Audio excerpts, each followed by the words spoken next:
souvent les gens nous posent la question de donnez-nous des définitions de c'est quoi les biens communs, est-ce que c'est la même chose que les communs, est-ce que c'est la même chose que le bien commun. Et alors donc et quand on donne des définitions comme ça, souvent c'est enfermant. L'apport pour nous de cette dame qui s'appelle Elinor Ostrom, donc qui a eu son prix Nobel sur ces questions-là, c'est qu'elle montre l'interdépendance entre les questions de communauté, l'accès à la ressource et le système de gouvernance, de droits et d'obligations, de questions qui ont trait à la propriété et à l'usage, qui tournent autour de ça, y compris d'ailleurs en tenant compte des générations futures. Donc, ce qu'on a fait sur la cartographie des communs, elle dépasse un peu ces questions de définition tout en les validant, parce que quand on commence uniquement avec les définitions, notre expérience, c'est que ça fonctionne pas très très bien. Et donc par exemple, quand on a travaillé avec les maires ruraux de France, qui disaient donnez-nous des définitions, mais qui n'étaient pas après tous d'accord les uns avec les autres, on s'en est sorti en se disant bon alors moi je suis dans un village ou une petite commune,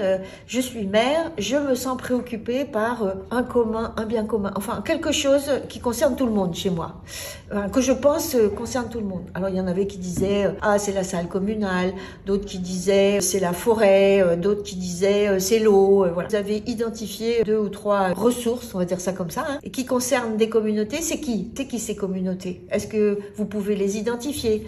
Est-ce qu'elles se connaissent les unes les autres? Est-ce qu'elles ont déjà des rapports les unes avec les autres? Elles savent qu'elles s'entendent et vous pouvez leur parler ou pas leur parler. Troisième question, pour pas être trop longue, tout le temps, ça pose des questions de propriété et d'usage. À qui ça appartient, ce bien?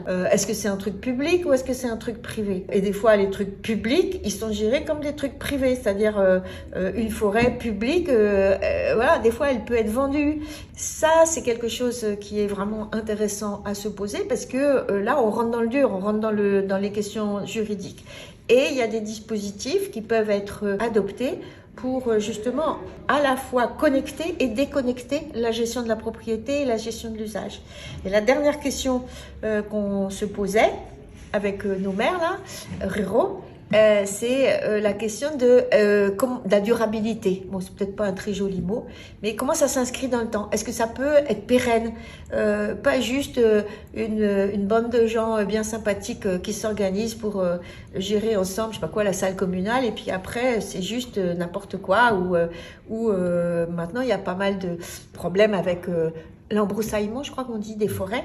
Et donc, si on veut gérer la forêt comme un commun, comment on s'engage dans la durée? Avec les questions d'argent qui sont effectivement très importantes.